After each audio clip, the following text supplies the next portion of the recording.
Welcome back to another video. Today we have an 03 Mercedes E320, and today it's here for a P0410 code. If you guys don't believe me, this is the only code that I'm pulling from the car.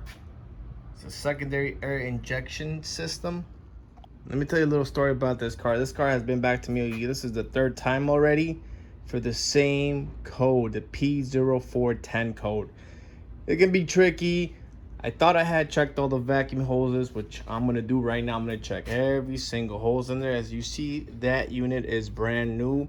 I also put in a new relay, and I did install a new check valve right there, and it still did not solve our issue. So let's take this apart, check the hoses one by one, see if we have anything that's cracked. But I am determined to fix this problem today. I don't want to see this car no more here. And yeah, we all make mistakes, you know, no one's perfect, but we're here to make this right this time. Gonna take the pump off to make more space. Disconnect your connector, E10 socket.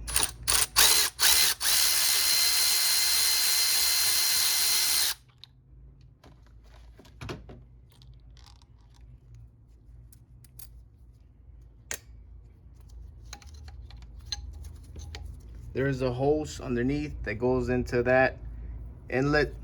Pry it off carefully. Took the hose off. It goes here. I'm gonna undo this because there's another hose behind it.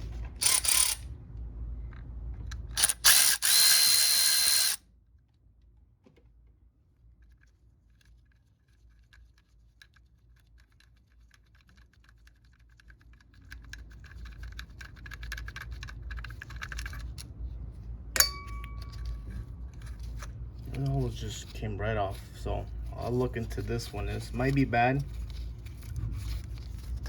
I'm gonna check all these hoses. This one, took off the secondary air injection control valve. It looks pretty nasty there. I'm gonna go ahead and clean this up as well, and then keep checking for hoses. Went ahead and replaced the vacuum lines. The ones that were there, these were in really bad shape, and also they came out loose. You see that?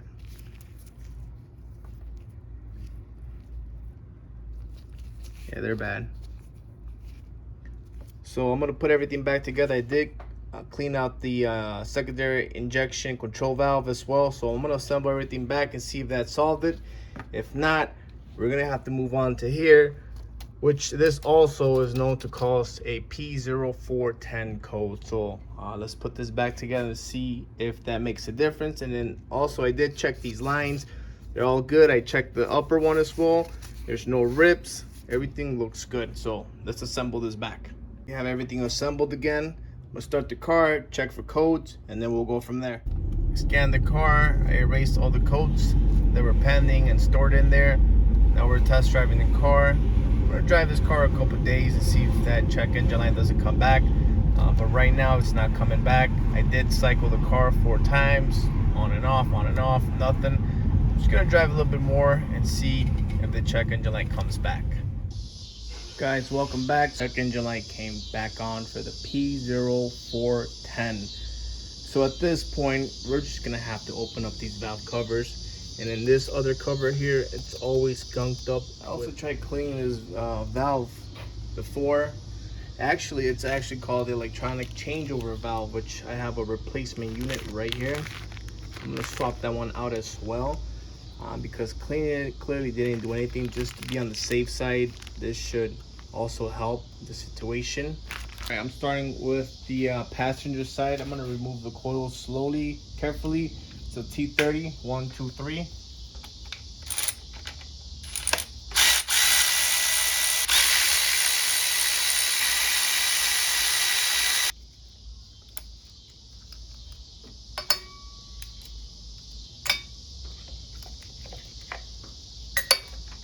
I did disconnect the connectors from the coil, 1, 2, 3. So I'll put that to the side.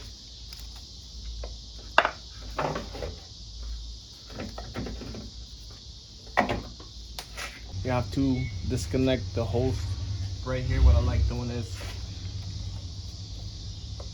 move it left and right and then pop it off. I'm gonna crack open the E10 bolts, 5 on top, 4 on the bottom.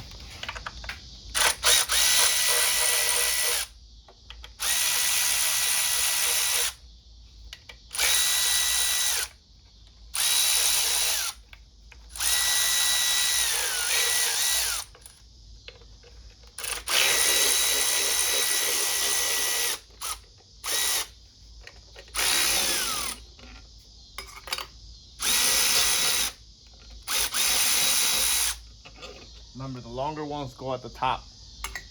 All right, we got all the bolts out. Or installed the valve cover before. Maybe didn't do a good job, but this thing just loose. Should be usually kind of stuck in there, but let's take it off.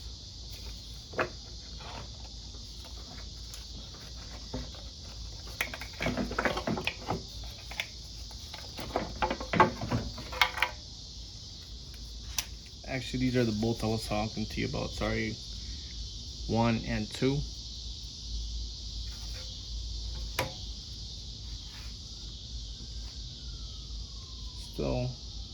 Still looks good. It's flimsy, still new, but I can tell. See, in the back there's a half moon. They forgot to apply maybe some sealant. That's why it was also leaking. There's a leak on this valve cover as well. So let me take this stuff off and see what we find out. Here we go. I have to clean all this up. I use brake cleaner. I'm gonna wash it with good detergent. Clean this part off as well. Put new sealant, and then we're gonna put the new cover back in there with the valve cover seal. Finished cleaning the valve cover. Took all the sealing out of here. Take your time. Do not use that silver brush or wheel. It's gonna mess up. This is aluminum, so it is gonna mess it up. You gotta use a brass brush. I do have one. That's what I was using, but I'm gonna put the black Permatex. And don't be shy with this stuff.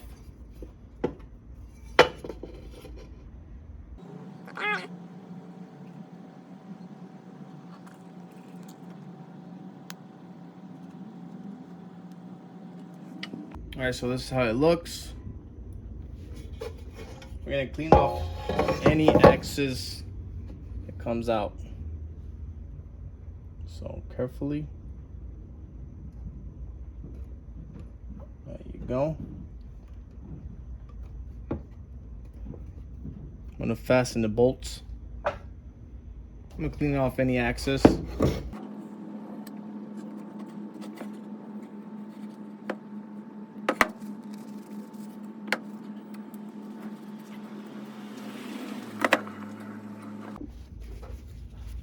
Clean that up as best as possible. Here it is, cleaned up.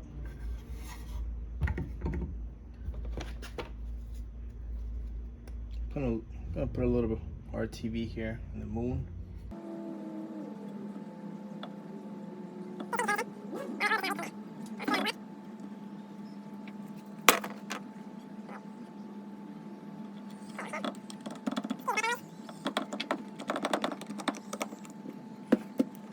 Go.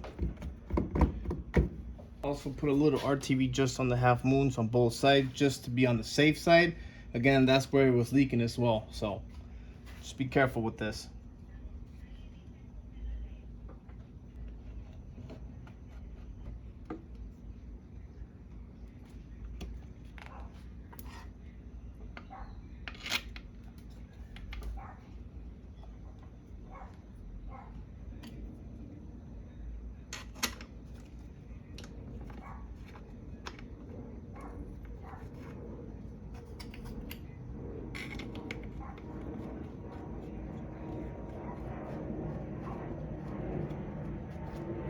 Make sure your moon's aligned. Check the back before fastening anything. Finish putting the valve cover on and the gasket and make sure everything was flush. Torque all the bolts. Do not over torque these bolts. You're gonna snap them and have a bad day. So it's nice and snug now. I'm gonna connect the hoses, put the coils back, and then on this side right here, the driver's side, it's gonna be a little bit tricky, but it's gonna get done. This plastic hose right here, kind of brittle, it's hard, so be careful with this one. And then also this one right here. If you break these, you're gonna have to order some new hoses, but I'm gonna be careful with this. And then pretty much it's just that line, this line, this line, and then this fuel line. You can just move it to the side. Just finished installing the driver's side valve cover. This one was a little trickier to get inside because it's a tighter space. You have the fuel line. I would recommend undoing the fuel line to get it nice and snug in there. Also, don't forget to disconnect your battery so that way you don't have fuel spraying all over the car. Also note, when I was removing the 2 hoses from the top, there was no way I was gonna save these. These are very brittle, hard plastic now. It used to be rubber, and check that out. Look, there's no way I was gonna get these out. I had to cut this one to get it off the back connection. This is what happened. These are no good. These are hard plastic. So here are the replacement parts. This thinner one goes here at the top, thicker one goes in the back. We got everything back together. I'm gonna put the top cover here.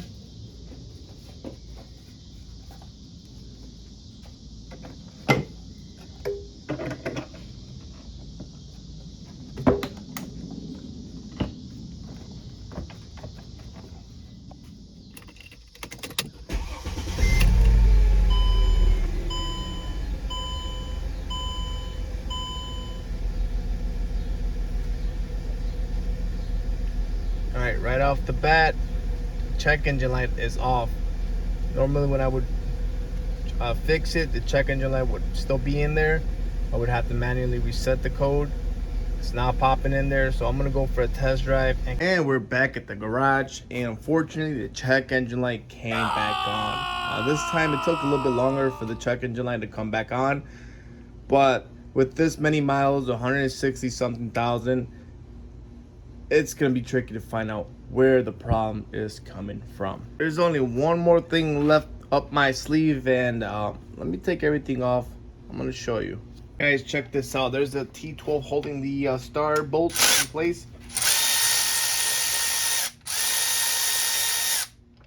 I had already cracked this one open, and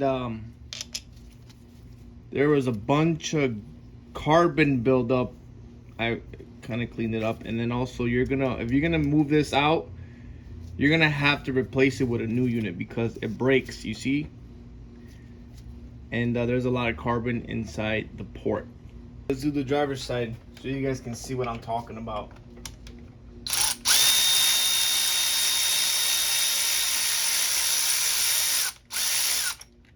That one's loose. Again, you're gonna have to replace these.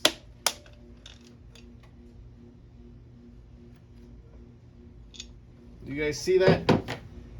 It's all clogged up in the pipe. See that?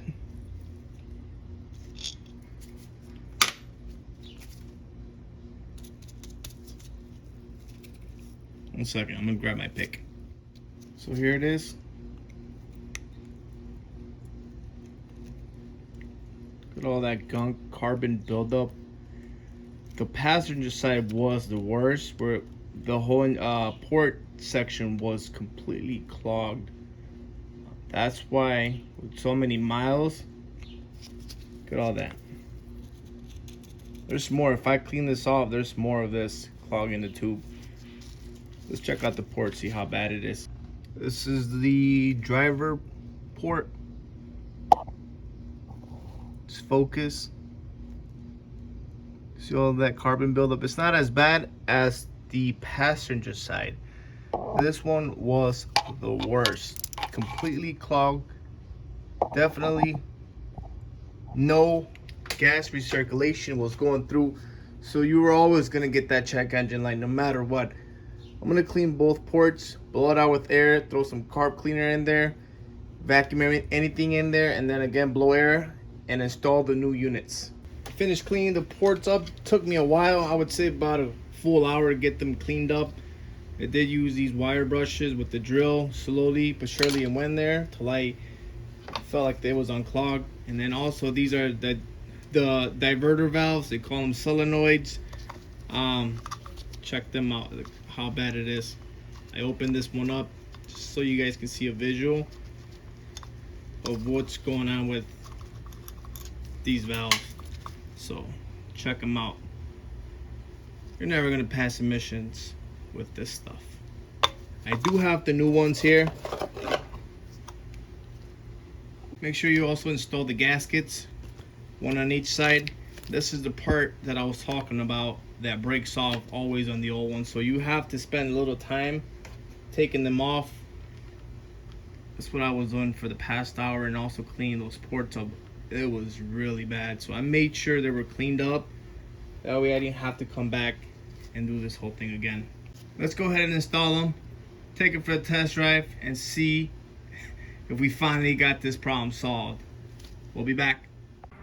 So we have the new check valves installed, left side and right. Actually, you know what, right side and left side. Nothing has came back. We've been driving this car for a good 2 days now, and tomorrow we're gonna take it to get tested for the emissions, and that will let us know if we actually cracked this code. So I'll see you guys then. All right, this is the moment of truth. See if this car is gonna pass. And we have our result in. Bam, pass. Now, it was not easy to get this pass since this car would not trigger all 9 monitors. Took me at least 3 days to drive this car and 200 plus miles. Finally got it. That's out of the way. So this car is officially fixed. No more check engine light. P0410 code has been solved.